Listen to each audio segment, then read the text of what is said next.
Edwin Sifuna. From my last video where I purported to advise you, nime receive a lot of reactions in that video. I'm telling you, watu wamereact. Within a very short time, I had a very large following, a big audience listening to what I was saying, and they supported me. They said actually I should have your number so that I can be talking to you directly, because they thought that I was advising you correctly.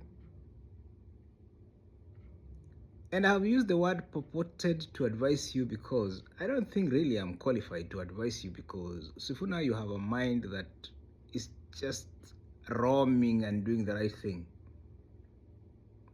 But as somebody who is as a stakeholder in the new dispensation that is coming, I want to be part and parcel of this change that is coming. That is why I took it upon myself to tell you some things that I said in that video.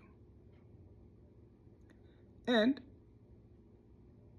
I want to continue from where I left.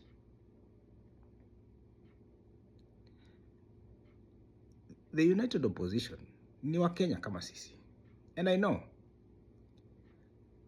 they want you on their side. But Kenyans, the voter, and the majority young people, the Gen Zs, they want the United Opposition on your side. Unaona venye kunaenda? Lazima usikize ground ya ukweli. Na mimi, like I told you, I really bet on Kibaki for close to, I think, 15 years or something. And eventually, he became the president, and he became this kind of messiah that people talk about all the time. So it doesn't matter whether you vote for somebody or lose, you will make a statement that, me, I'll stick with this person because one day atakuja kufanya venye inastahili kufanyika. So wewe, me, I'm betting on you. After Kibaki, the next person I'm going to vote for ni Edwin Sifuna. So wale United Opposition, to be honest with you, ground iko so tilted towards you such that these guys are so disadvantaged. Unaona venye unazunguka? It's just going to be a matter of time before everybody starts scampering and looking for where you are. That's how you bring change. Change, mwenye anaongoza change, haongozangu na watu wengine, ni yeye anadeterminingi hapo ndio nataka kuenda, kwa sababu hapo ndio ukweli huko. Alafu wale wengine doubting Thomases na wengine hawajijui, hawajielewi, watanifuata baadaye. Because the majority of people, especially voters, they are clueless. That's the problem. And that's why Kenya has had this problem of just leaders coming using euphoria. You know, Edwin Sifuna, you're not using euphoria. Wewe wananchi ndio wanakutafuta, wanakuitisha. And a good leader has to be sought for by the voter or by the people. Nikuje kwako nyumbani hata niongelesha mama yako nimwambie, mama, nipe tu Sifuna kabisa. Nipe tu Sifuna ende niongoze mahali fulani. Unaona?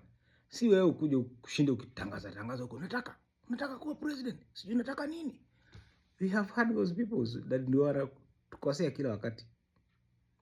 A good leader is always sought by the people. Please come and help us here. We know you are capable.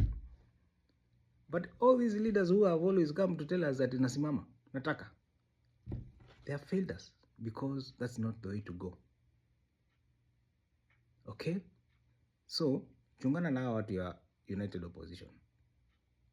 We need them, but they should not twist you and tell you after Kenyans have demanded that you are the one Joshua to take the people to the Canaan, penye baba alikuwa anasema na hakutufikisha. You know very well the story of taking the Israelites to the Canaan.